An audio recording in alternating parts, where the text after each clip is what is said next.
Hello students, let us do the topic mansabdars and jagirdars from the chapter The Mughal Empire, History, chapter 4. Administration. The Mughal administration was a centralized monarchy. Monarchy means the rule of a single person by hereditary.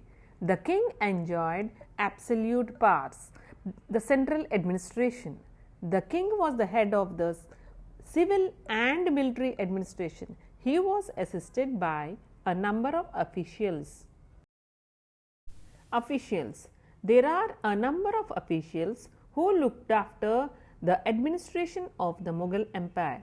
They are the Mir Bakshi looked after the military administration, the Wazir looked after the revenue department, the Sadr-e-Sudur records of grants and donation, the Khan-e-Saman needs of the royal household. Now, let us see how the provincial administration is divided. The empire was divided into 15 provinces called subas. Each suba was governed by a subedar. Each suba was divided into many districts. Each district into parganas. Each pargana has a number of villages. The officer in charge of the town was called the Kotwal. The Kotwal performed both civil and police duties. He caught criminals and maintained law and order. He kept a check on weights and measures, and he made a list of people living in the area under the jurisdiction. Revenue. The main source of revenue was the land tax paid by the peasants. Peasants paid taxes through the headmen or the local chieftain. These headmen were the jamindars. In the court of Akbar, Raja Todarmal was appointed as the revenue minister, and he introduced a land revenue system known as Todarmal's Bandobast. According to Raja Todarmal, land was divided into three categories: good, middle, and bad. Land revenue was fixed according to the fertility of the soil. The revenue was fixed at 1/3 of the produce, either in cash or kind. The Mughals used to get revenue from trade also. The revenue from trade was much less when compared to land. Trade was between China, Central Asia, and Europe. The main items exported were textiles, spices, indigo, salt, and pepper. Now, let us see how Todarmal introduced land survey. Todarmal carried survey of crop yields, prices, and areas cultivated for a period of 10 years. On the basis of the data, tax was fixed on each crop. Each province was divided into revenue circles with its own rates for individual crops. This is called zabt. This was not possible in Gujarat and Bengal.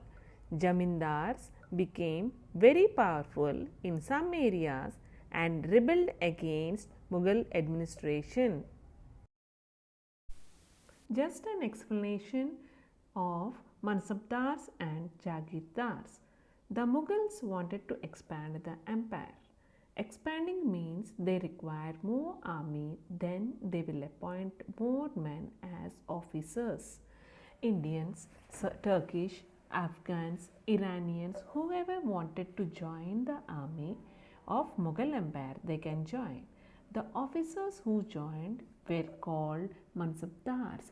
So, mansabdar is an official who holds the rank or position in Mughal Empire. Mansabdari system was a grading system used by Mughals to fix the rank, the salary, military responsibilities, and military responsibilities are required to maintain a number of horses or cavalrymen. How they maintain the army and horses? The mansabdars were given an area or jagir or a province to collect the taxes or revenue, and with this amount collected they used to maintain their troops, plus they used to take their salary. The jagirs were carefully assessed and given to mansabdars. Mansabdars and jagirdars. Mansab means rank or position. Mansabdar was the official who held this rank. This system was introduced by Akbar. Features: it was a grading system used by Mughals to fix rank, salary, and military responsibilities. What is Zat? It is the numerical value depending on which the salary and rank of mansabdar was decided.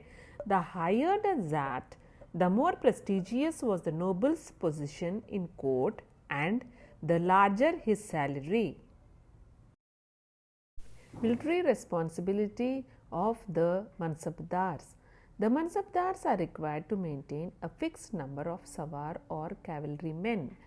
For this, they got them registered, their horses branded, then received money to pay them as salary.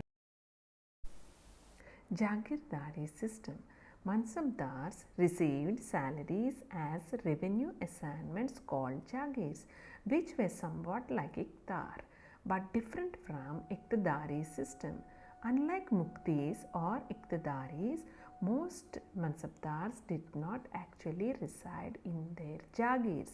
They only had rights to collect the revenue, which was done by their officials. Was the jagirdari system profitable? During Akbar's reign, these jagirs were carefully assessed so that their revenues were roughly equal to the salary of the mansabdars. There were only 29 mansabdars with a Zat of 5,000.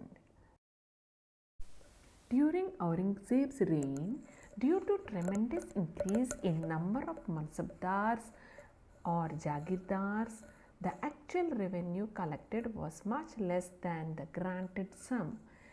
Increase in number of mansabdars to 79 became a problem, resulted to decline and shortage of jagirs. Jagirdars tried to extract as much revenue as possible. Peasantry therefore suffered tremendously. According to mansabdari system, every officer must maintain 5,000 troops. A mansabdar had to supply to the king the fixed number of troops whenever needed. The mansabdars were paid through jagirs. The mansabdar could be shifted from one place to another. This prevented him from becoming too powerful. He was promoted according to his service. Apart from soldiers and houses, a fixed number of elephants, camels also to be maintained. Mansab was not hereditary. When Mansab dies, his jagir could be given or taken back and allotted to someone else.